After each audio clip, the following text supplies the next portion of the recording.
Hello, good morning to you, our cherished viewers. It's yet another Tuesday morning, and we are coming to your screens with Fire Safety Matters, a program that is designed to bring you up to speed with all the safety needs of our households, all the safety needs in our factories or wherever we find ourselves, offices and shops. Today, we have a topic that is going to look at how or the need for fire safety officers or occupational safety and officers within offices. Why do we need them? I have a whole lot of people here to help me digest this issue. But before I introduce them, we'll go for a short commercial break. Then when we are back, we'll delve deep into it. Stay tuned. Call someone to also tune in to Fire Service TV. This is Safety Matters.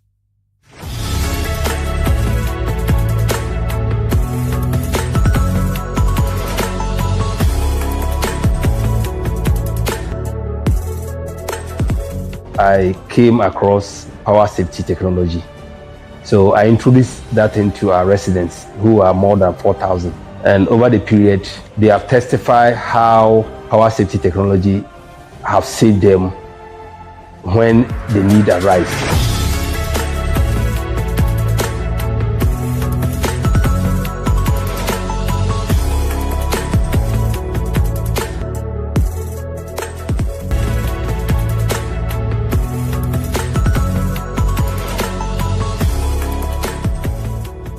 Power safety.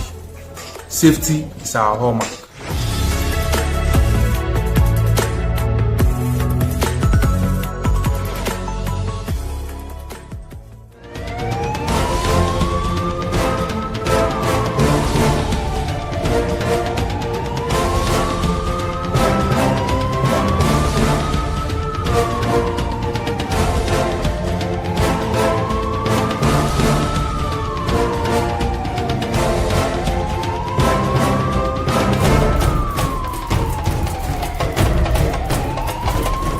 You are welcome back to Fire Safety Matters.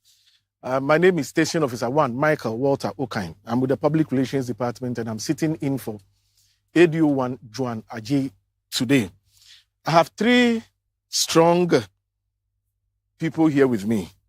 Let me see if I can do by introducing them. I don't know, but from my far left is Mrs. Priscilla Ado. Mrs. Priscilla Ado has a lengthy, profile. Let me try and see if I can read some. He's a project management professional, that is health and safety, a member of Ghana Institute of Safety and Management Professionals.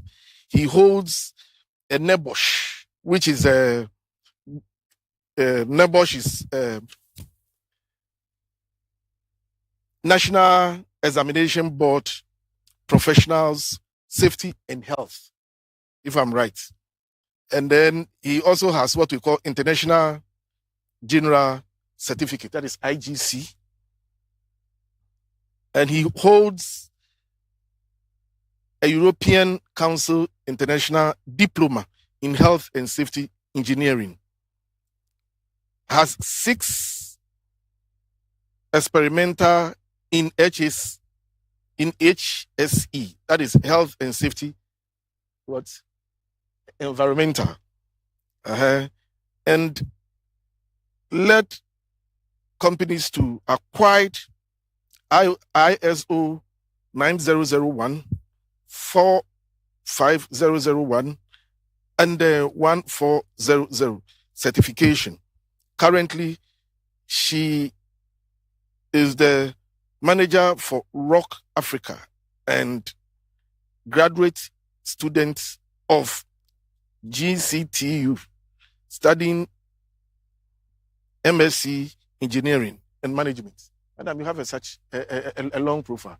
It is taking me time to read out all this. You are most welcome, Madam Priscilla. I'll choose to call you Madam Priscilla.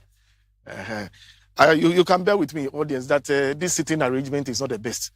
the lady has been taken far away from me. So probably I have to be shouting to be talking to a lady. She could have been more closer than she is. Then we have on the second left to my madam is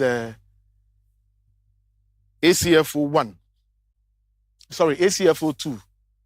David Sam Afo.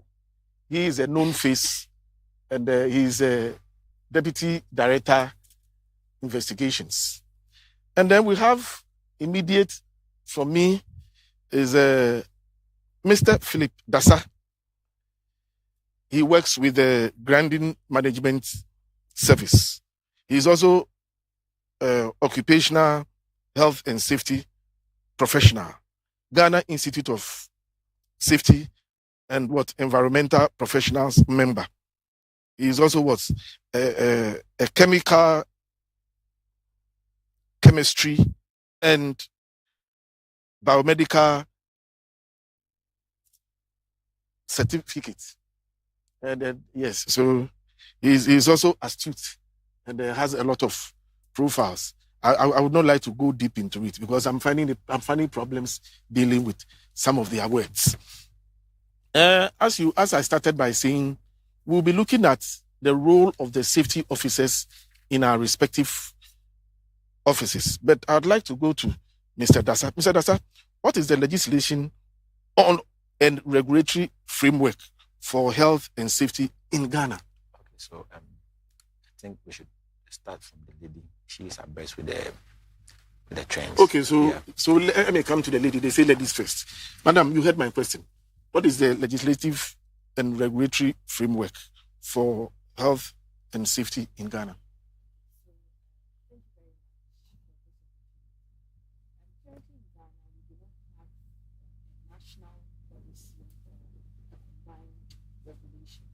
But rather we have fragmented regulations that are centered on the industries.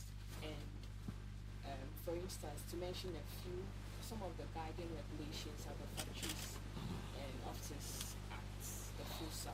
We have the Labour Act 2003. For the environment aspect, we have the EPA. We have the Atomic Act. There are lots of fragmented, the mineral commissions as well. But currently, as safety professionals, and I think for the past 10 years, we have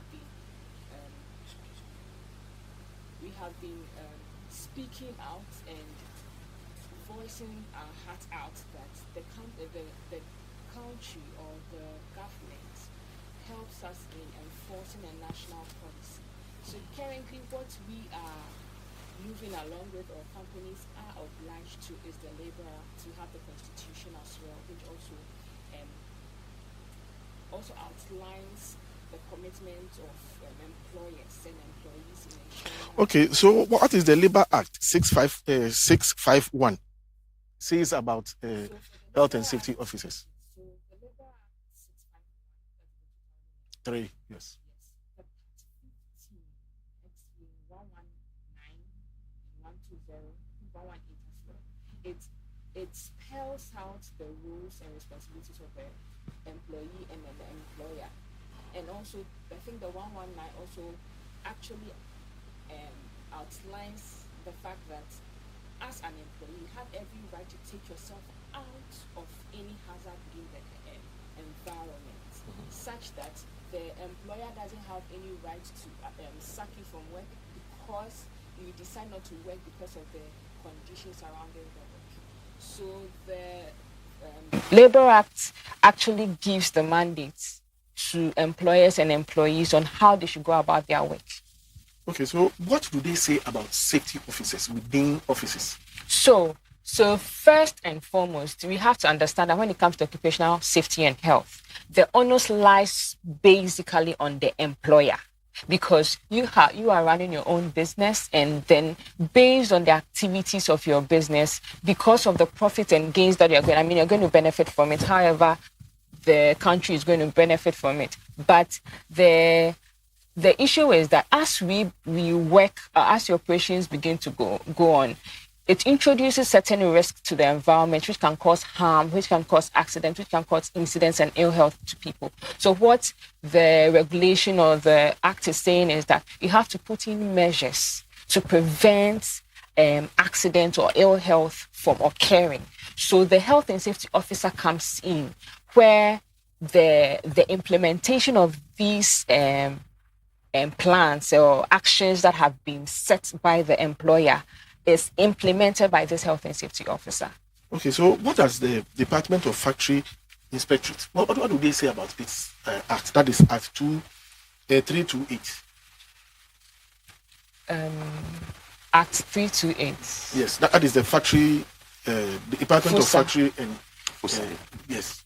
FOSA, I'm saying that it defines, it gives certain requirements in the workplace that you're supposed to, how do you call it, conform to. It creates compliances such that, for instance, in terms of fire, you're supposed to ensure that your fire extinguisher is up to date. You're supposed to ensure it is checked, inspected.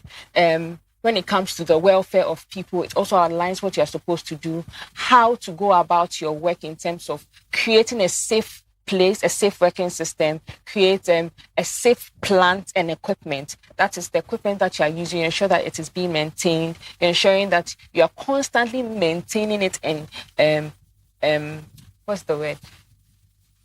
You are constantly ensuring that it is in a good state, such that when somebody takes it, it doesn't create any issue for the person. For instance, you're using a vehicle, you don't maintain it, the accelerator is damaged. Anybody that goes in, you know that at the end of it, if you want to apply the brakes is damaged. If you apply brake is not working, you know what's going to happen. But assuming it's being exactly. Yes, and sorry, I'm putting all these problems on you. So what is the responsibility of the employer when it comes to the employee, the responsibility of the employer when it comes to employing health and safety or health and occupational safety personnel within the working place? So for an employer, like I mentioned, the onus lies on you. You are responsible for the health and safety of everybody that works under you. Whether you're the CEO, the highest ranking, that is your responsibility. But you know, there are hierarchies in every workplace, and therefore you don't expect the CEO to be the one to do the actual work. And so you tend to bring in somebody who is going to execute these things on your behalf. And that is where we have the health and safety officer. But I want to make this clear, depending on the nature of your work, the industry, sometimes somebody can just employ just a health and safety officer and is executing the role of a health and safety manager. At the same time, what is the difference? The health and safety manager, health and safety officer. So the health and safety manager would provide the strategic plan, manage the health and safety, put in, and you know that when it comes to management, you're managing people. So you have a strategy that you want, you have an aim that you want to achieve. So you put in all these strategies on paper, and then this is how you want to go about it. Now, the health and safety officer is going to take this strategy and implement it. So if I want to ensure that at the end of the year, I ensure that I don't have any issues with my fire extinguisher, you have to do monthly checking of your fire extinguisher. You have to check your smoke detectors and all of those things. I have the plan and everything. Now, the health and safety officer is the one responsible for going around monthly to be checking and, documenting all of these things and putting them in place. And to confirm, the documentation is very important because it's an evidence to be sure that, okay, you checked it, and then you put your comments beside it. Let me ask you one last question before I move to the other ones. Is it mandatory that every organization must have a fire safety or a health and safety officer within the workplace? So mandatory as a health and safety officer, like I was saying, it is not stated anywhere that you should have a health and safety officer. But because of the requirements of the regulation that you're supposed to ensure a safe working environment, a health and safety officer assume that, before you employ this person, it has to be competent in terms of the person is supposed to be knowledgeable, has the abilities, experience to be able to execute this work. And so, yes. So I don't know whether you get where I'm coming from. So because you want to comply with this particular requirement, then it is necessary for you to get a health and safety officer in the workplace, because it is not stated get a health and safety officer. But currently, for our professionals, for you to get this work done very, very well, you need a health and safety officer to execute this on your behalf. Okay, thanks a lot. Dio, unless you want to add something to it, then you can also add who are these health and safety or safety officers within the environment, and what is their role? Good morning to your viewers. When we talk about occupational health and safety officers, we are looking at persons that has received training. They have the skills, they are competent.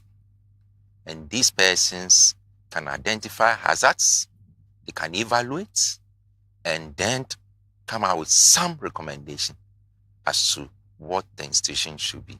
So if you want to refer to health and safety officer, basically it's somebody who has the skills in an institution. Then the issue about do we need them in institutions? Yes. Even though it was not clearly stated in the law, LI 1724 mandates institutions to have safety officers, because if you have a fire extinguisher in place, who will ensure that it is functioning? If you have a hose reel, if you have a fire detection system. So by implication, safety officers or health and safety officers are required to be employed in institutions. Okay, if they are required, when it comes to the fire service, how do we relate with some of these health and safety officers for those organizations? Yes, thank you for this question. Per LI 1724, the service is mandated to ensure that premises are safe.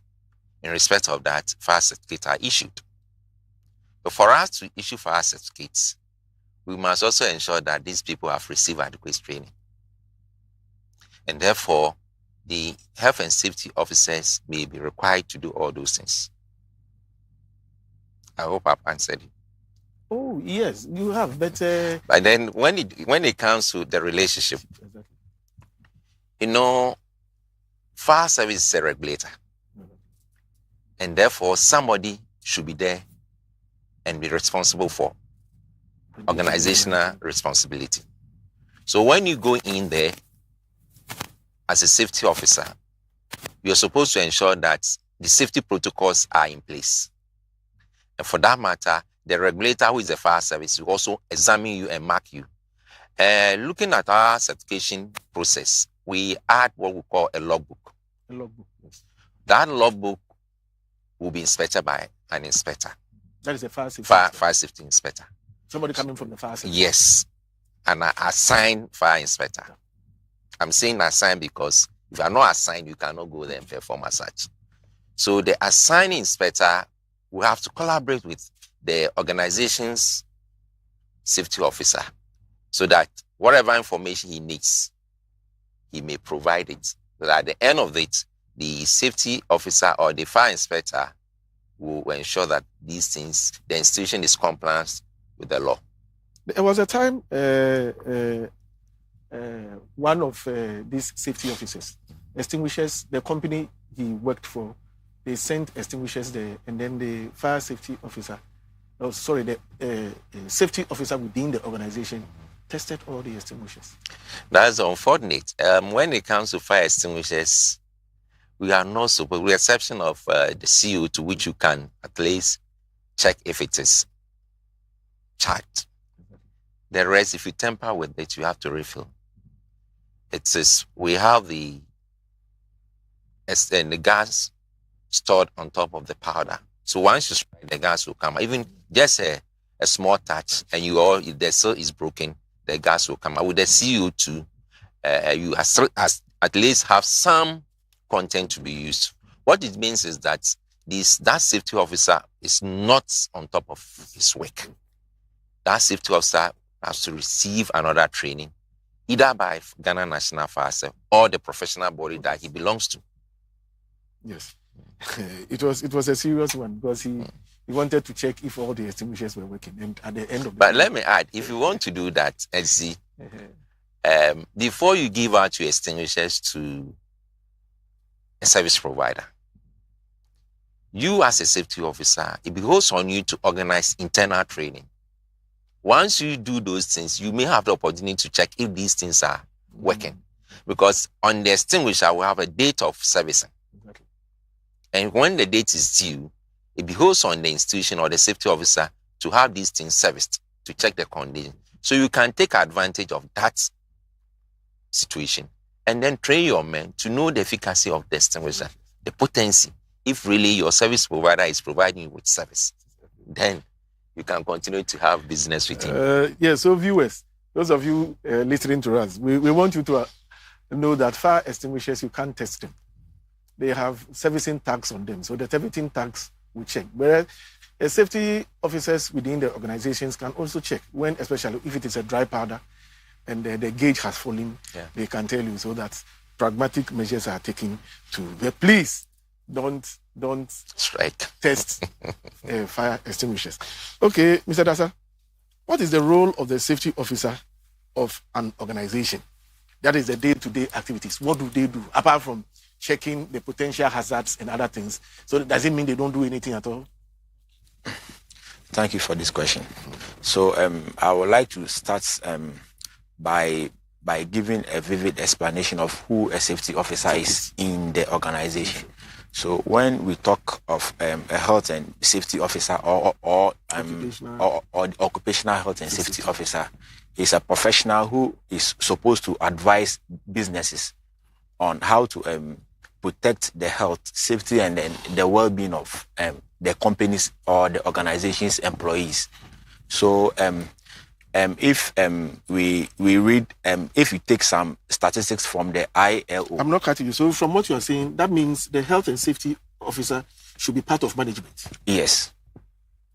So if we take some records from the ILO, okay, which is the ILO, International Labour Organizations. Okay, so they also have a framework for, guiding the health and safety in organizations. Okay. So there is a record that elaborate why a health and safety officer should be in the organization. So if we look at the statistics, there is 2.3 million women and men are always getting work related incidents or the diseases every year, and then also about 7 lakhs of people die as a result of this accident. So it is per this record, it is very important for the health and safety officer to be in any organization.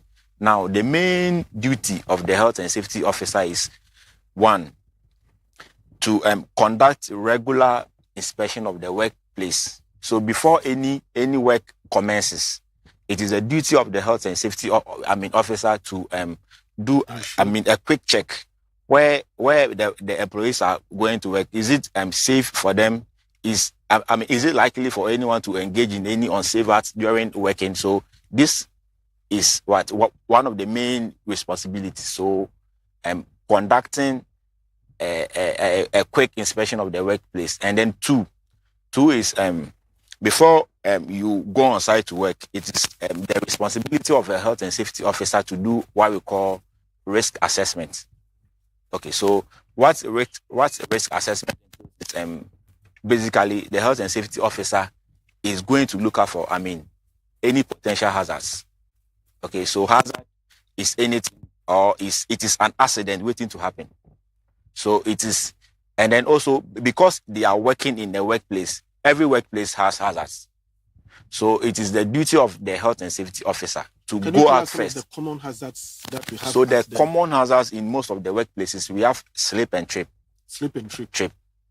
So is that That's why, the most common one. What are the signs that you would normally The- so- put there to so the ensure signs, that so- somebody don't sleep? Where I work, the risk for, so you want to talk about the risk. Yes. So what will predispose you to the hazard? Exactly. So let's say where I work, one of the predisposing factor to slip and trip is a wet floor, Which floor?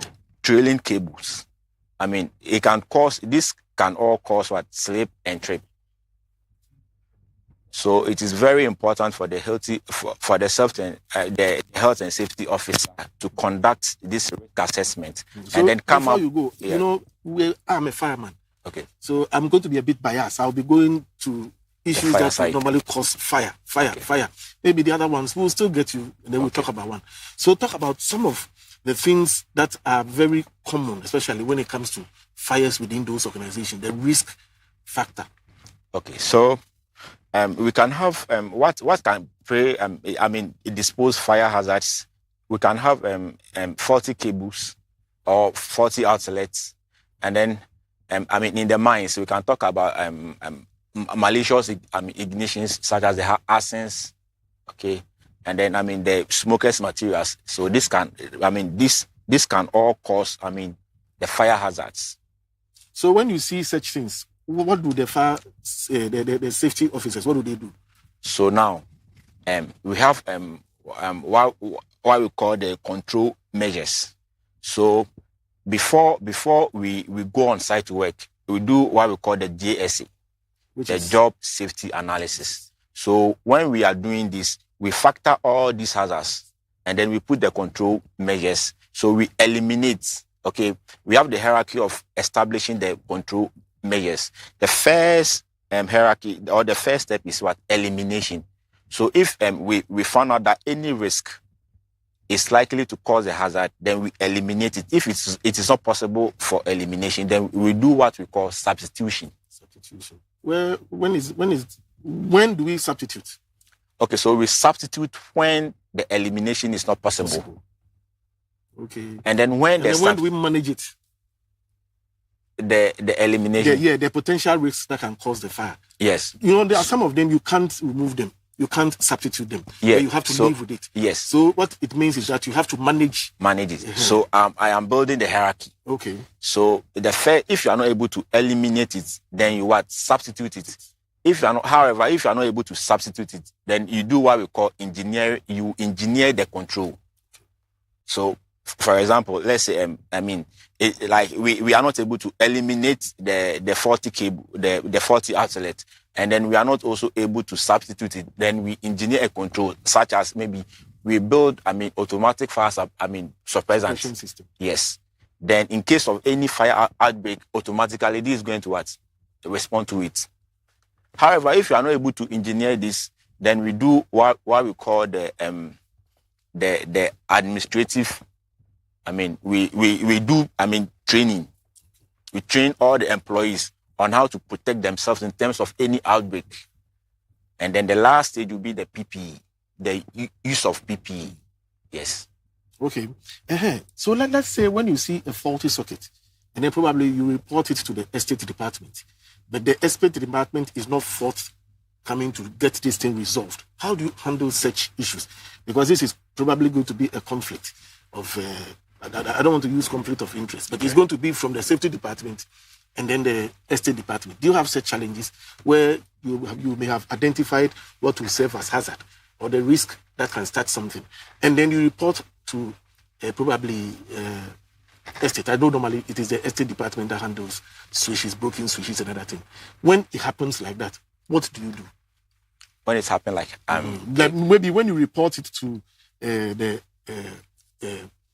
estate department, okay, and then you put timelines. Some of these things they ought to be taken into. They have to be fixed once and for all. And then probably the estate department is also delaying. How do you handle? Or how do you? Yes, how do you handle such? So as a safety officer, so if you encounter a challenge like this, so you've adjusted all your methods and it's still not working out. So that's why we have managers, and then we have superiors. So we normally report to our managers or our leads. then they will take it from there. Yes. Okay. That's an interesting one. Madam, so what is the relationship between your work and the Ghana National Fire Service? Okay, so as a health and safety manager, I think that you made a statement where my colleague mentioned that a health and safety officer has to be part of management. So I was trying to explain earlier that depending on the organization, assuming you have one health and safety officer, because of the numbers, then the health and safety officer would be part of management. But if the numbers are large and you have a health and safety manager, then the health and safety manager would be part of management, whilst the health and safety officer would be doing the actual implementation and then would be reporting to the health and safety manager. Now, with regards to the question about our relationship with the fire service, yeah. Would they pose as a threat to you, problem, or no? What is the relationship like? So, as part of execution of work as a health and safety officer, one of the things is emergency response. And as in implementing this particular, what we do in our organization is that we create scenarios so that people are abreast with some of the emergencies that can happen and how they are going to respond to it. So we try and do that with our communicator. Just the team that is going to execute it are in the known. The rest of the team are normally not in the known. We see how they respond to it. And in that aspect, when it comes to the training, first of all, we have fire wardens. It's advisable that every institution has a fire warden in their organization. And in that training, we know that the Ghana National Fire Service has the capacity to execute that training. So we make arrangements with them. They either come to our premises or we go to their premises and they train us, certify us. And then the specific people, so when we come back to the organization, we also share the knowledge across board. But the people that receive the direct training from the National Fire Service are the ones that are identified as fire wardens within the organization. And so, there's a cordial relationship with them. And I think that so far they have been very helpful and very supportive in that aspect. So what do these fire wardens, when there's an emergency or an incident, what are they supposed to do, or what do they do?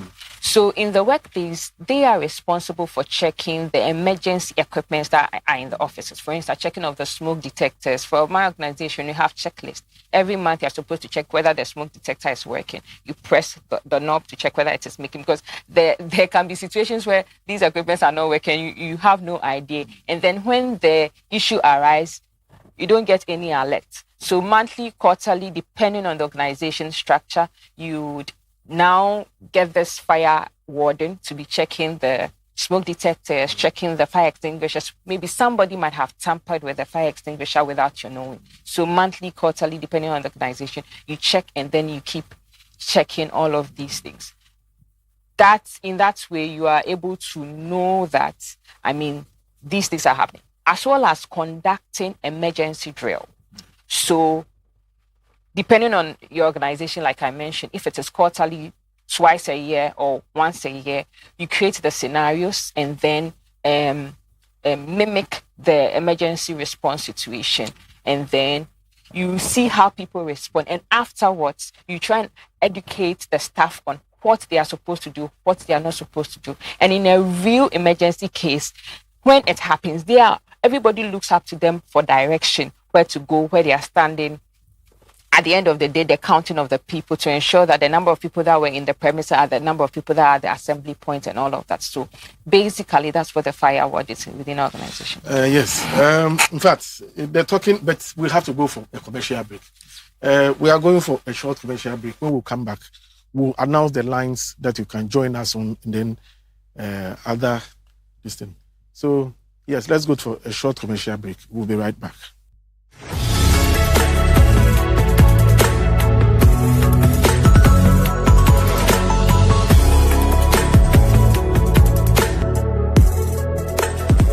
I came across power safety technology.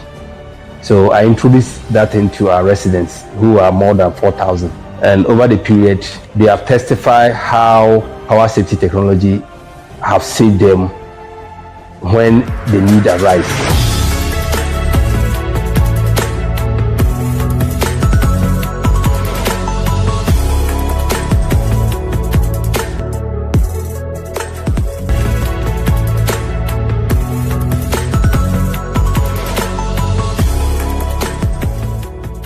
Power safety.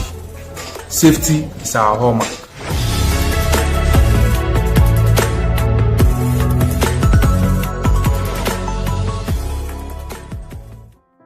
Ago Ghana, Ago Omambapa.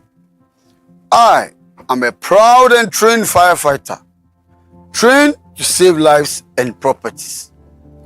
Ediyenesie, ati memuni ni metri dawre. Ediyenesie, na mabedane ti memuni ntamfui. Hwe, obi ejapade na esie no. Obi ejapade ni jademu no. Na mi kodum no a ototo bobo mi. Mi kodum no a udidi matemi. Mi nya mense. Madafufo nsemu nti ensi demrifa. Debi enye sa na etete mi. Asade ne se na bo ajapade ene won kon gwan e de firi ja hihye ho. Ya me ye firi won chen ene wo moa. Ene wo kokoduru a odi be gina machi.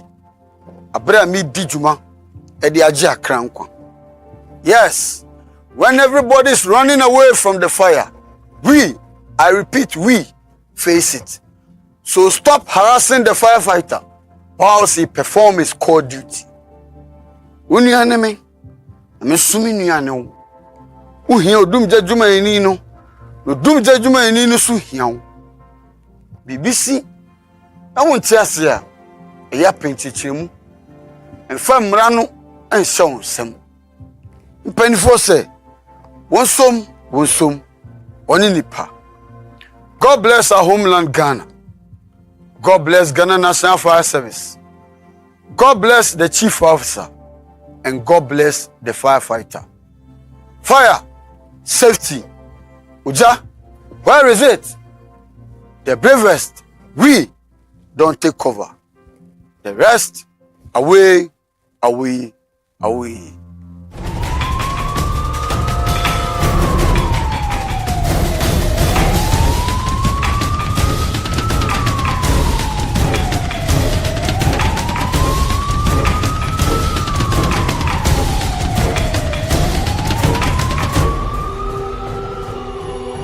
Hello, viewers. We are still on safety matters. And for the numbers to call, we have 050-960-8744. Let me take that again. 050-960-8744. You can get us. We are also streaming live on Facebook and other social media handles. Go to GNFS Official, and then you can join us. You can also send your comments and questions on our social media handles. We will read all of them out to you. Madam, my attention has been drawn to you to it's that I keep referring to you as he. Oh, forgive me for that, all right? Mostly we deal with men, so I'd like to ask you this question. Initially, you told me that the health and safety law is still at Parliament. What are you doing? Okay. To make sure this law is passed? I think that for over 10 years, and it's been for over a decade. Yes, over a decade. In fact, I mentioned I have just 6 years experience, so I came to meet it, and I've had the opportunity to review it a bit. And the last communication that I had was we're supposed to change I think we're looking for a National Health and Safety Authority to be changed to an agency. And after that, I've not gotten any feedback on it. I think I've not made any inquiries. But as it stands still, I mean, as you're aware, we've not passed any bill yet with regards to the National Policy on Occupational Health and Safety. And we are hoping that, I mean, as we are here and we are talking about it, the government will see the need to pass this bill to... When you say the government will see the need, when this law is passed, how would it benefit you? Yes. So, like, you know, you asked this question about the health and safety officer. In that bill, it is mandatory. Like a senior officer mentioned, the mandate that it doesn't state, but the enforcement requires it. I don't know whether you get what I'm trying to say. It doesn't state they have a health and safety officer. But based on the requirements and you trying to fulfill it, you have to get a health and safety officer. So which body which body enforces that regulations? In fact, when it comes to health and safety officers, which body do you think would be responsible for enforcing it? Department of Factories. The Department of Factories. Inspectorate. They currently have the mandate to enforce health and safety in Ghana. Yes. Okay. See, because we have the fragmented laws, the respective institutions enforce the law. EP will enforce environmental related issues. Fire service will enforce fire related issues. Office and shops act also, they will also look at that. The factory inspectors will also look at that. So holistically, we say that respective institutions mandated by law enforce the law in the institutions. All right, that is good. Sir, talking about the role the safety officers, especially when it comes to the fire safety side of this, their health and safety issue, how do we ensure that all these safety officers are doing the right thing in their offices? Because she touched on the fire wardens. When all these trainings are done, are we the ones who supervises it and make sure that the right thing is done? Thank you. First, I'll say yes, we supervise so the right thing is done. But let me take it from who is a safety officer and the role that they play in institutions. A safety officer, as initially said, is a competent person that has what we call the safety eye to assess a condition, a situation, and determine the possibility of imminent danger. So what it means is that once you engage that safety officer, the first thing that you need to do is to conduct an assessment for you to have a risk profile of that institution. And in doing the assessment, one of the things that you need to look at is what is the activity, what are the activities that the institution intend to embark on, or what they do. And in any activity that the institution will embark on, there's what we call engineering controls are provided. You need to assess the engineering control if it is adequate. Because if you identify something as a hazard, for instance, let me use a means of escape, for instance, where you have a door. Maybe the direction, the number of persons in that room requires that the door must be open outward. But that door also is within an inner room. So as an assessor, you've identified the door should open outward. Yes, that engineering control was provided. But then the question you ask yourself, is it adequate? So, sir, hold it right. I think there's a caller on the line. Hello, caller. Hello. Hello. Yes, please, what's your name and then where are you calling from? Okay. I'm a retired deputy fire officer. You are a retired deputy fire officer? Yes. Yes, sir. How may we help you? Do you have a question or a contribution? Yes, I have a question. I'm actually the program. Sir, can you please... the question I want to go to the fire. Hello, sir. Hello. We can hardly hear you, so can you please lift up your voice a little? I'm still... What I question goes to the fire officer there. Hello, can we all hear? Can you hear me? No, sir. I learned your question goes to the lady, but sir, we can hardly hear you because the lady says she can't hear you, sir.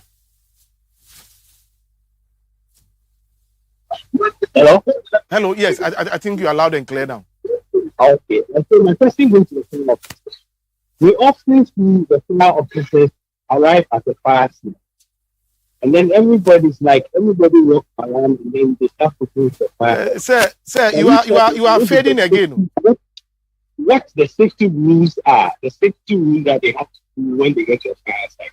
So the officer in charge or the individual on the fire ground is taken care by the fire officer. Sir, please, I think you are now loud and clear, but if you can go back and then re-ask the question again because your voice kept fading. My question is, it goes to the fire officers there. what is the role of fire service when they get to a fire ground in terms of safety of the officers there? Because we often see people attacking them, people taking some of their appliances, items that they don't fire. What safety cover do they have, or plan or policy that they have when they get to a fire? Okay. Yeah, yes, sir. Thanks a lot, sir. I think I now get your question. What is the role of the fire officers when they get to the fire ground? Who ensures their safety on the fire grounds? Yes, because they leave their normal working area, which is the office, and go to another environment and perform another job. That is the fire safety. So what is their safety policy in relation to working on the fire outside their normal office? Their normal office grounds. Yes, sir. Yes, sir. Thanks a lot, sir, for the question. This one goes to ACF. Thank you, sir. As officers or firefighters, once we get to the fire ground, the lead person, who is the officer in charge, has to do an assessment, which we call sizing up. You do that to determine the strength of risks your officers will be exposed to. Then you advise. So when we get to the fire ground, if I get you, it is the officer in charge, or it is a duty of the officer in charge to ensure that all people are safe. It is a duty of the officer in charge to ensure that all officers on board, ready to combat fire, are saved. So when you get to the ground, you need to do what we call sizing up to determine what is burning. So, sir, when you talk about the sizing up, what goes into the sizing up? What exactly are we looking out for? Sizing up, you go out around to find out what is happening, the content, the strata. Is it weak or not? Can you deploy your men into it? So you do all those things before you deploy your men, whilst your men also are putting up their coupling system in place to get to work. So basically, these are the things that we do. And he made mention of a policy. Yes, as an institution, we have policies that guide us in doing that. Okay, so that means that is the role the safety officers are playing in their various organizations, ensuring that their staff. So in that case, I'm coming on. That is what we do. Exactly. So when we get there as officers, if it's an institution where we can get in touch with the safety officer of that institution, there are a few questions that we ask them. What do you have in there? What are your safety control measures that you have in place? We look at all those before you deploy. For instance, before the question came, you were talking about an issue. I'll link it. But then let me find out. In a situation where the officer in charge sees that, look, there are visible cracks on this wall and all that, and prevents the crew, the members from entry, do you think the general public sometimes they understand some of these things? They will not understand, but as professionals, we have to do an assessment. You don't risk your men. If you risk your men and it collapses, will you get the officers to?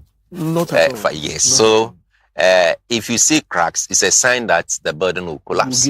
So we also, you see, when it comes to firefighting, we have offensive and defensive strategy. So when we see the cracks, then we may adopt offensive strategy so that we can contain the fire and then make sure it does not spread to other areas until we are able to put off the fire. So you were talking back to my question. I was looking at the means of escape. What I was saying is that you have a door in between. You have a number of people in that room. And based on your assessment as a safety officer, you've identified that the door should be open outward. By doing that, you notice that because it's open into another room, there's a need for you to look at another engineering measures. So additional measure that. So what it means is that you need to provide what we call vision panel. Within the door, you create an opening and you put a glass there. The idea is that if the one in the inner room going out and somebody wants to enter, because you are opening the door outwardly, that person cannot be hit by the door. So that is an engineering control measures. I said that when it comes to administrative control, in that case, you provide notices. Open door outward, pull or push. So the difference between the engineering control and administrative control. Administrative control are notices that you provide to inform. But when it comes to engineering control, there are things that you fix into the structure. Are you getting it? Okay, sir. Yes. So let me ask this question. Is it good that when these safety officers, they do their risk assessment within the organization, can they share with the fire service? Yes, So we have a in first-hand fact, they are mandated to share with us and they pay a fee for it. Yes. Every year, all institutions are supposed to provide, whether factory offices, you are supposed to conduct risk assessment of your premises or your facility, and then come to fire service for an approval, and you pay a fee to that. So, aside that, you are supposed to also provide fire safety management plan.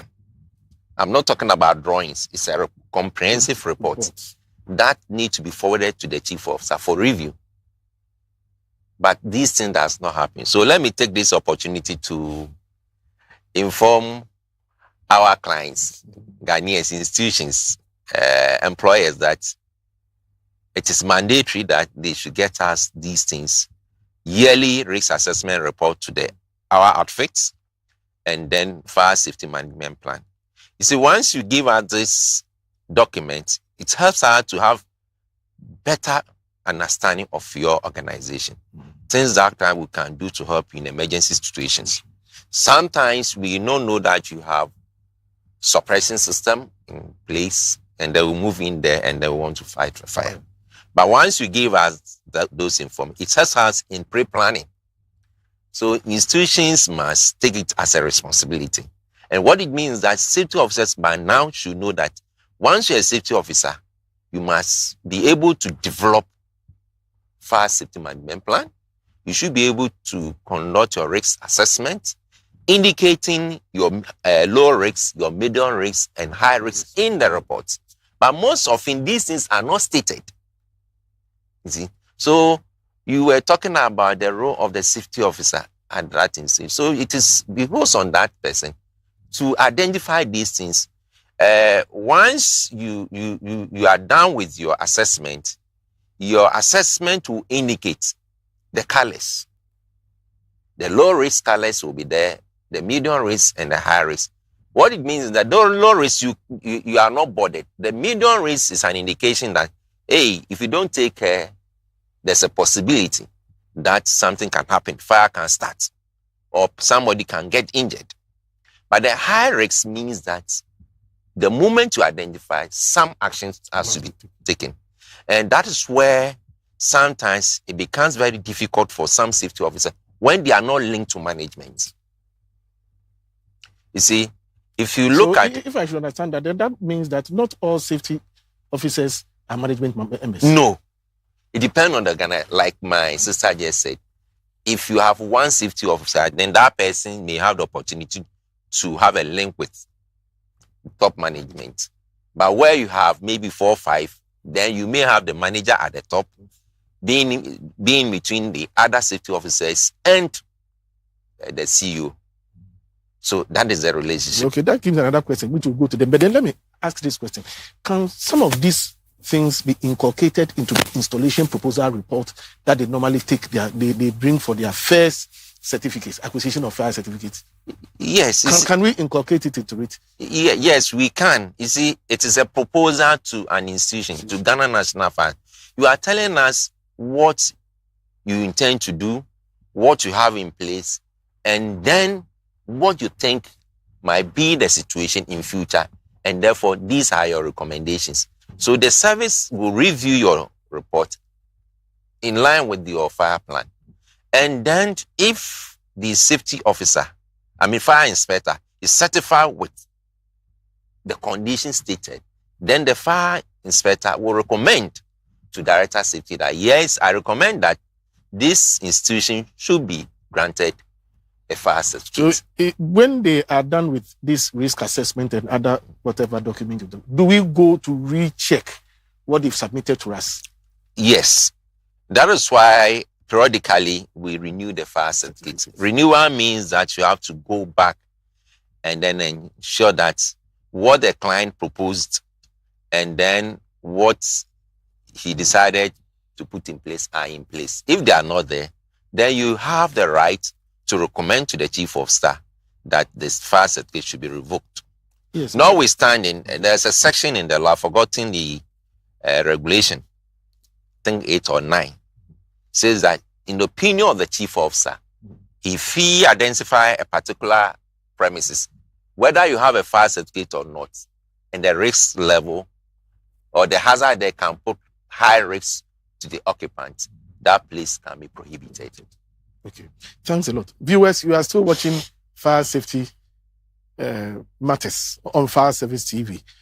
This program seeks to bring you up to speed to identifying safety, what we do day to day that brings fires to our respective houses, our workplaces, and wherever we find ourselves.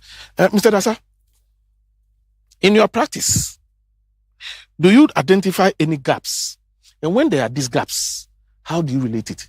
Based on probably the like fire service, I'll be speaking for fire service. So when you identify any gaps in how to get those things resolved, when it comes to the fire service or other services, how do you handle such issues? Okay, so that is in the discharge of your duties. Okay, so and what are some of the common or possible gaps that you identify? Okay, so the common gaps we identify where I work. I think we have communication barriers. Communication barriers. Usually, we don't have most of the employees are not trained on the proper communication channel on how to report. These hazards when they occur, and then we also have employee engagement, the employee engagement and then participation.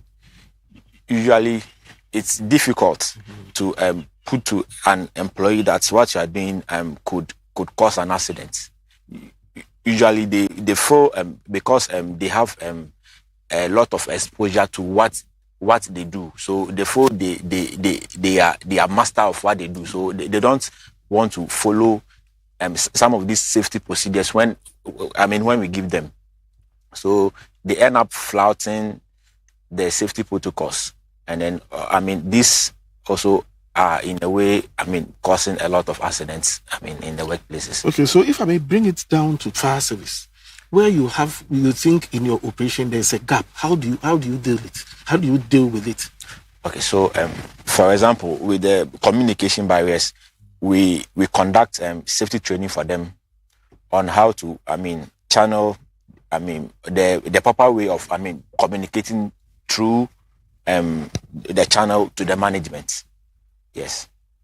No, when it is with the fire service, where so, probably in your duties you identify that this is a gap that we need to bridge probably between our organization and then the fire service.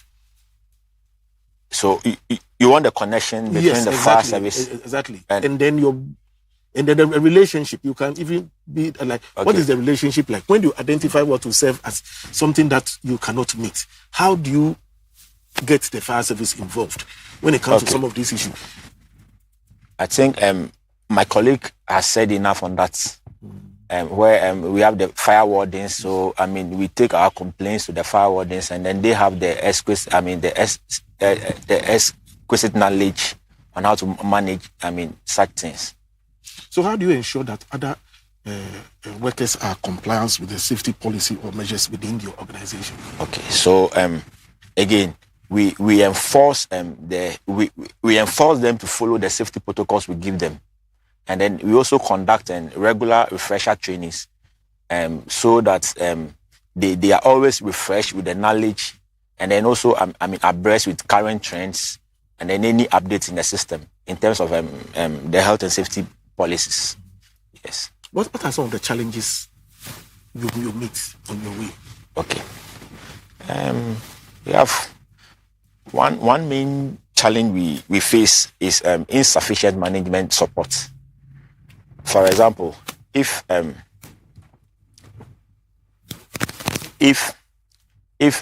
let's say you are working with a machine, and then the employee is not following the safe operating systems and then we go and then approach such employee, and then if there is a deadline to meet in terms of, production, we usually get the complaint that we are slowing production.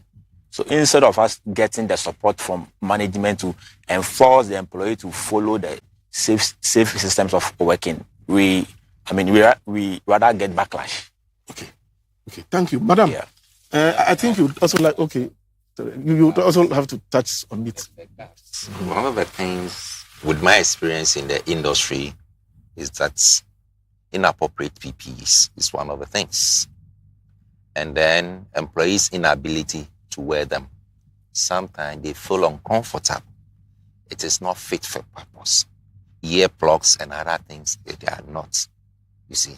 So it becomes a challenge when these guys are working, and then the safety officer also trying to go around, put on this and put on. These are the gaps. Yes. But these can be addressed if, one, there's management commitments.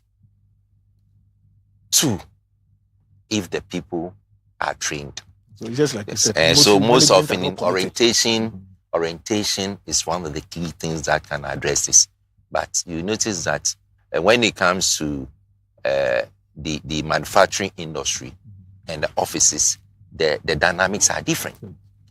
The manufacturing industry, for them, their focus is on production. We need to meet our targets. For that matter, safety measures sometimes are not. They are all second to. Yes, they are not they are not followed to the latter. So these are some of the things. In the offices too, you notice that most often the safety officer there is not recognized. And then the structure in industries, the offices, you have this challenge. A trained safety officer will be placed under HR, where the HR has no knowledge. But because they don't want to recognize as a senior staff, one, two, as a professional. So we have to place you under HR. And then HR does not understand these things. And then he or she wants to tell you, this is how I want it. No, I cannot do this. Whilst the safety officer is demand, we need to buy A, B, C, D. We need these PPEs. We need this item. Then you have the HR saying, we don't have money. We are wasting money. Because when it comes to safety protocols, complying with the requirements, sometimes the cost is very high.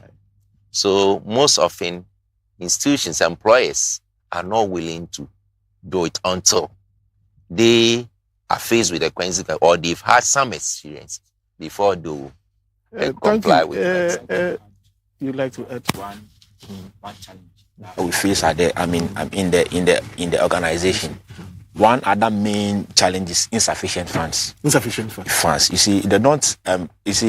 As a senior officer said, most organizations don't value health and safety. I don't know if it's the content they don't understand or what. But so they don't allocate enough funds for the health and safety. So it's always a problem to procure some of these PPEs. And then also, yes, it's very difficult. The allocation of insufficient funds. Okay, Mr. Dasa. Yeah. But madam, I'd like you to finish it all. There's this issue, safety and security. When you deal with the challenges, then you end on safety and security. That is also a challenging issue. Mostly we are not looking at. We want a door open outward. They want a door open inward. Safety, security. All right. So when it comes to security, it has to do with the threats, that external threats that come upon the organization or the people. And then the safety has to do with protecting or preventing people from injuries and illnesses or accidents. Now, they work hand in hand. They are interrelated. You cannot leave security and then focus on safety, or focus on just safety and leave security. They work hand in hand. So, to me, safety and security work together.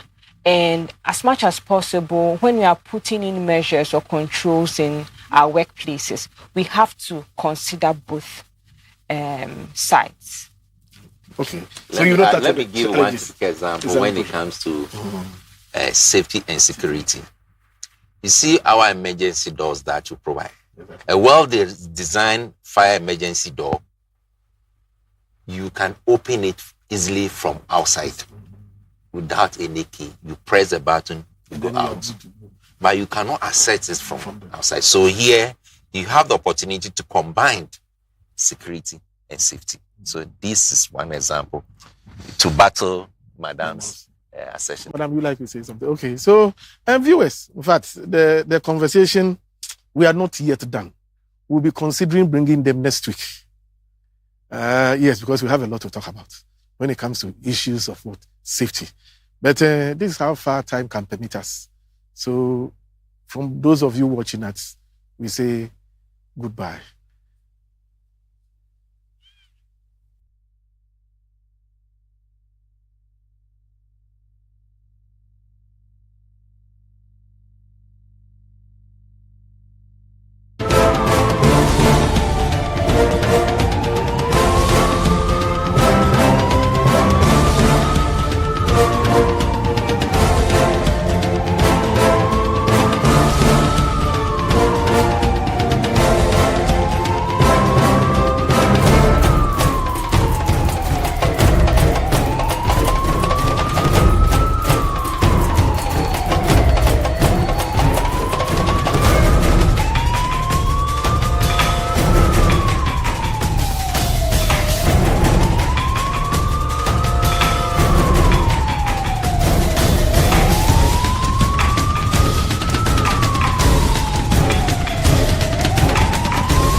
So please call 100. You want to greet me? That's why you called. Number we can say we frachi am pa na wa hade. Obi fie she or friend, obi pe ambulance or friend, obi hwehwe police or friend. Who kwa friend die enchia enim e pa cho. It's an emergency line. Stop playing with it.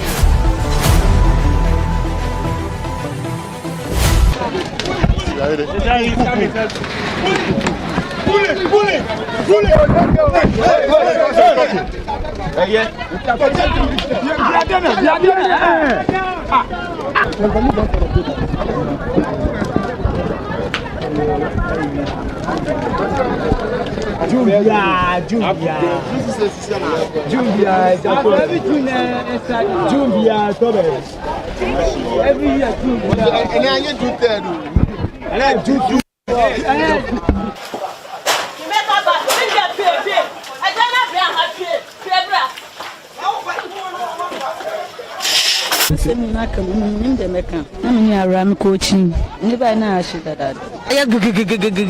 for fire service. You're from Mama, better West Amazon or Moba. You bet to me a fire service. Okay, Sofo Line bus station. You said what is burning? My store. Your store? Yes. Are you there yourself? My name is Kodrapel. Your name is Kodrapel? Yes. Mr. Kodrapel, can I have your telephone number? Emergency call center, how may I help you? Hello. Hello.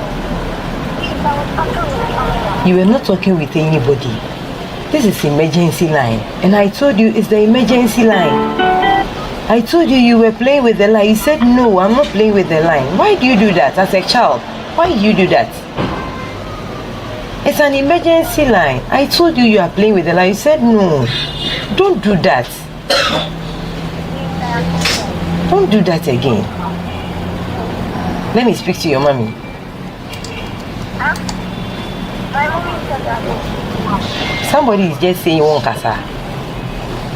My younger brother. Don't do that again. He's not one of them. Yes, so don't call the line. Okay? It's an emergency line. Stop playing with it. Emergency call center. You can't get it, please. Emergency call center. I cannot get the number. No, please. Hello. Hello. Hello? Me too. Huh? Oh, Jenny.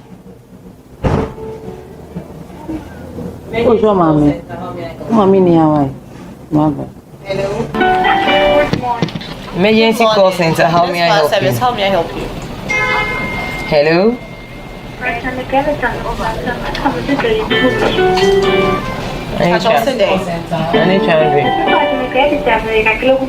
Emergency call center. How may I help you? Hi, fire service friend, TNY. Remember, this